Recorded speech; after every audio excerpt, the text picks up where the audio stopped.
ayronchi qiz kuygul qani ayroningdan.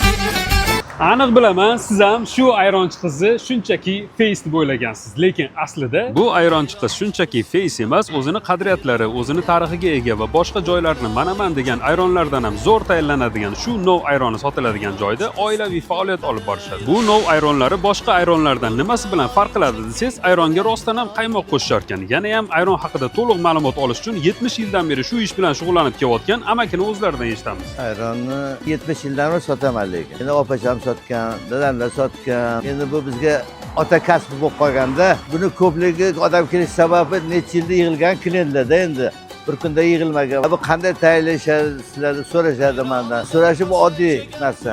Oshpaz ham agar mehr berib, insof bilan qilinsa, ovqat ham yaxshi chiqadi. Bizga bunga hech qanaqa oshli narsa qo'shmaymiz. Siri yo'q, siri yo'q. Faqat mehr beramiz, insof bilan tayyorlaymiz. Nimaki insof bilan tayyorlansa, mehr berilsa, hamma narsa yaxshi chiqaveradi. Bu siri shu, sirda boshqa yo'q. Endi ayronni duo ketgan, bu yoqqa qarasak. Ota kasb, sog' bo'ling. Ayron haqiqatan zo'rligini mijozlar ko'pligidan ham bilsangiz bo'ladi. Bu joyi bilmaganlar uchun. Sizlar bilan obzorda Isoxonov joy lokatsiyasini Telegram kanaliga tashlab qo'ydim.